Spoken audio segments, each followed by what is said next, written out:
प्रकृत्यै भद्रायै नियता प्रणता स्वधाद्रायै नमो नित्यायै गौर्यै धात्र्यै नमो नमः योक्षायै चेन्द्ररूपिण्यै सुखायै सततं नमः शान्तं पद्मासनस्थं शशधरमकुटं पञ्चवक्त्रं त्रिनेत्रं शूलं वज्रं च खड्गं परशुमभयदं दक्षभागे वहन्तम् नागं भासन्तखण्डां प्रलयोतमहं साङ्कुशं भागे नानालङ्कारयुक्तं स्फटिकमणिनिभं पार्वतीशं नमामि क्षीरोधन्मप्रदेशे श्रुतिमणिविलसत्समालाकृतासनस्थस्फटिकमणिनिभै मौक्तिकैर्मण्डिताङ्गः शुभ्रैरभ्रैरभ्रैरुपरिविरचितैर्मुक्तैः आनन्देन पुणीयाधरिणलिनगदा शङ्खपाणिर्मुकुन्दः भोः पादौ यस्य नाभिर्वियदसुरनिलश्चन्द्रसूर्यौ च नेत्रे कर्णामासाशिरोद्यौर्मुखमपि दहनो यस्य वास्तेयमज्जिः अन्तस्थै यस्य विश्वं सरलरथगुपो भोगिगन्धर्वदैत्ये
दण्डं चक्रिमसिं चतुर्मदलजं घण्टां सुराभाजनं शूलं पाशसुदर्शने दशती अतिसमानां श्रीर्गमतिनीं लक्ष्मीं सरस्वतीं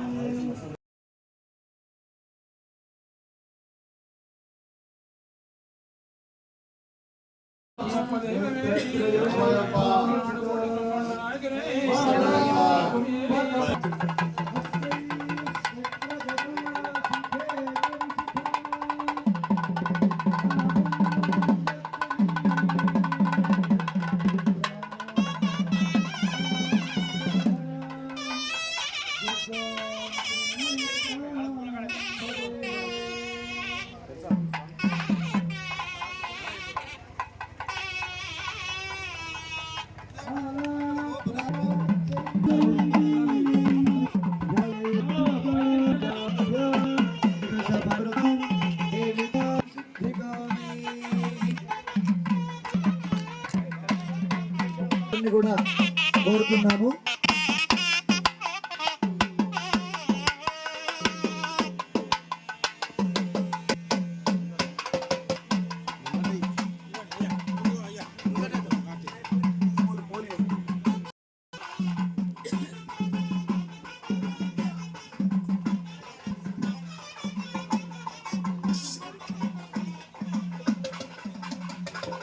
అయ్యప్ప స్వామినే నమః. పుష్పాంజలిం సమర్పయామి. నీరాజనం దర్శయేత్. ఓం అభయేభ్యో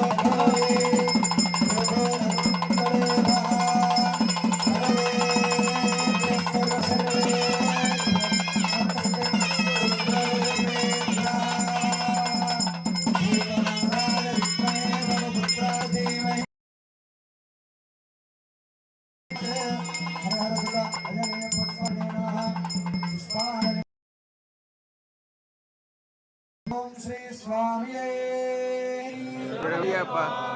ఇప్పుడు ఎల్లవరి యొక్క అనుగ్రహ వశం ఉంటుంది.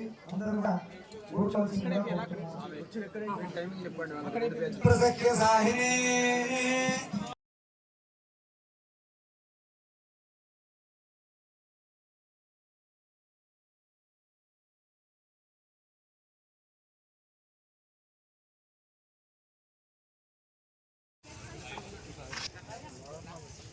భగవంతుడైనటువంటి ఆ పరమాత్మని మనసులో స్మరించి ఓంకారాన్ని అందరూ ఉచ్చరించాలి.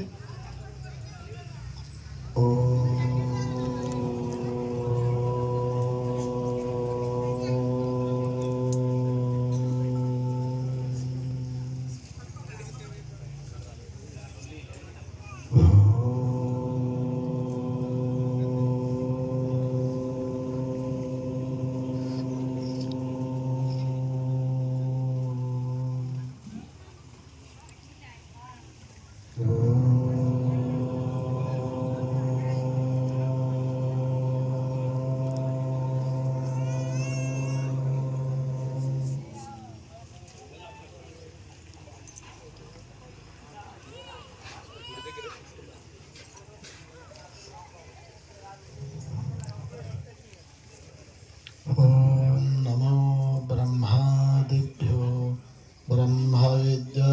సంప్రదాయకర్తృభ్యో వంశఋషిభ్యో మహద్భ్యో నమో గురుభ్యః.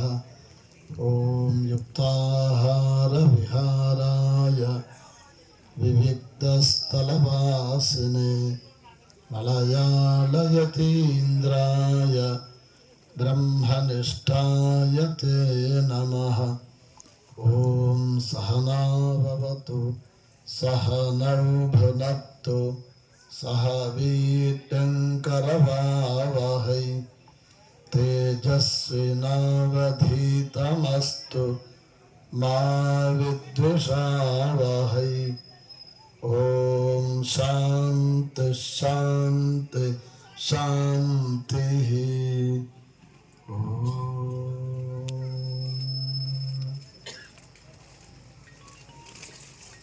శ్రీ పరమాత్మనే నమః. శ్రీమాత్రే నమః. శ్రీ అయ్యప్ప స్వామినే నమః. వేదికస్థ పూజ్యులైన వారందరికీ హృదయపూర్వక వందనాలు తెలుపుతూ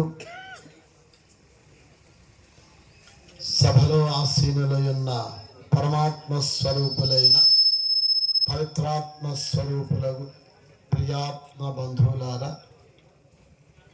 భగవంతుని యొక్క కృప చేత మీ అందరి యొక్క త్యాగ కృషి చేత మహర్షుల యొక్క అనుగ్రహం చేత ఈ ఇల్లంతకుంటనే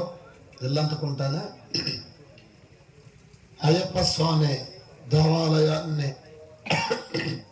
ప్రతిష్టా కార్యక్రమాన్ని పురస్కరించుకొని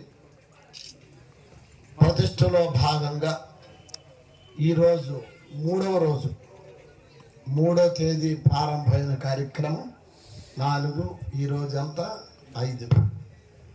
3 రోజులు చక్కగా దివ్యంగా జరిగిపోతూ ఉన్నది. సత్సంకల్పం ఎక్కడుంటుందో సత్కార్యాలన్నీ కూడా చక్కగా జరుగుతాయి.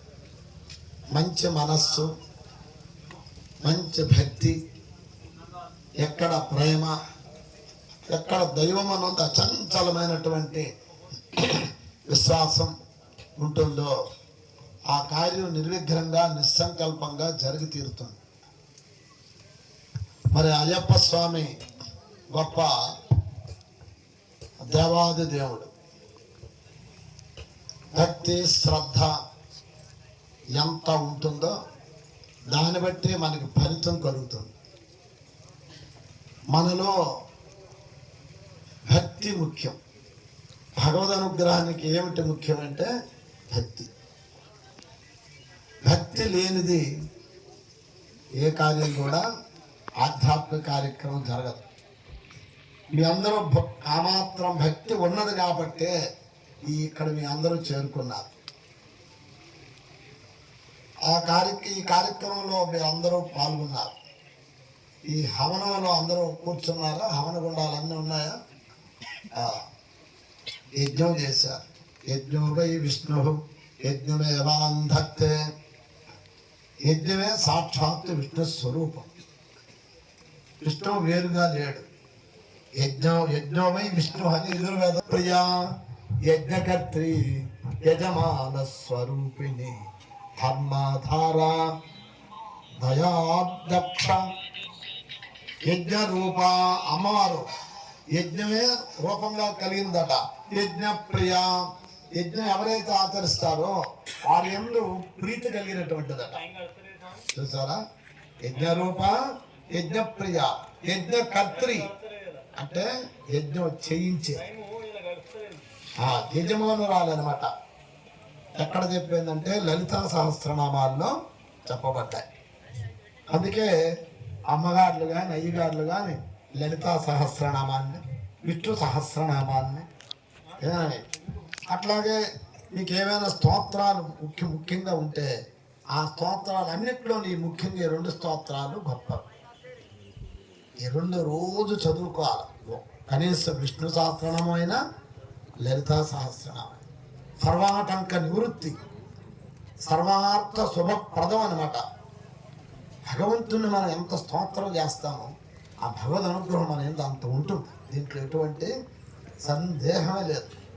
చూడండి, భగవంతుడు అందుకే అమ్మవారు స్తోత్ర ప్రియ స్తుతిమతి. స్తోత్ర ప్రియ, స్తోత్ర అని విష్ణు సహస్రనామం అనమాట. చూసారా? అట్లాగే అయ్యప్పకి ఏం నామం ఉంది? స్తోత, స్తుతి. అందుకే అయ్యప్ప శరణ ఘోష. అయ్యప్ప శరణం స్వామి శరణం, అయ్యప్ప శరణం స్వామి శరణం, అయ్యప్ప శరణం అయ్యప్పో అయ్యప్ప. ఓ మొత్తం మోగిపోతుంటాయి. ఓ 100 మంది 50 మంది అయ్యప్పలు కూడారు అనుకో, మొత్తం శ్రాప్ వేసిపోవాల్సిందే. ఘోష ఏమంటారు దీన్ని? మరి ఘోష ఏమే ఘోష. ఘోష ఘోష అంటే శబ్దం. శబ్దం అంటే శబ్ద తరంగాల యొక్క సమూహమే ఘోష. చూసారా? ఆ ఘోష దేనికి ఉన్నది? సముద్రానికి ఘోష ఉంది. చూడండి, సముద్రంలో ఊమని శబ్దం వస్తుంటుంది చూడండి. ఆ ఘోష శరణ ఘోషను పెట్టారు బాబు. అర్థమైందా లేదా? అయ్యప్ప తీసుకొచ్చి ఘోష అంటే సముద్రం ఎంత ఘోష, ఈ అయ్యప్ప నామాన్ని చెప్తే అంత ఘోష, అంత శబ్దం వస్తుందట. అందుకు కాబట్టి అయ్యప్ప శరణ ఘోష ప్రసిద్ధం అయిపోయింది. అవునా లేదా? మరి ఆ శబ్దం ద్వారా అది తరంగాలు మారిపోతుంటాయి అన్నమాట. చూడండి, రోజు మరి ఇంట్లో తిట్టుకోండి ఏమ్మా, మీరు ఇంట్లో రోజు తిట్టుకోండి. చూడండి, ఆ ఇంట్లో అంత అదే వాతావరణం ఉంటుంది. అడుగు పెడితే చాలు ఆ తిట్లు వినబడుతుంటాయి. అణువులో అదే ఉంటాయి. రోజు ఇంట్లో కొట్లాడుకోండి. ఎట్లా ఉంటుంది ఇల్లు ఏమ్మా? ఎట్లా ఉంటుంది చెప్పండి? ఇంట్లో ఇట్లా అడుగు పెట్టామనుకో, ఏం తెలుస్తుంది? అవే కనపడతాయి. చూడండి, అసలు ఆ ఇంట్లో ఎప్పుడు కూడా శాంతిగా అందరూ కూడా ప్రేమతత్వాన్ని కలిగి ఒకరికొకరు అవగాహన చేసుకొని భక్తి ప్రపత్తులతో తల్లి తండ్రి అట్లా ఉండే అత్త కోడలు మరి ఇంకెవరెవరైతే పిల్లలు పెద్దలు అందరూ కలిపి భగవన్నామ సంకీర్తన చేశారనుకోండి ఇంట్లో రోజు, కనీసం భగవత్ పూజ ఆ వాతావరణమే ఆ శబ్ద తరంగాలతో మారిపోతారు. అందుకే భగవన్నామానికి అనంతమైన శక్తి ఉంది. మామూలు మాటలకే ఎంతో శక్తి ఉంటుంది. ఇక భగవన్నామానికి ఎంత శక్తి మీరే తెలుసుకోండి. ఆ నామశక్తి అంత గొప్పది. అందుకే మన అయ్యప్ప ఘోషలో ఎక్కువ భజన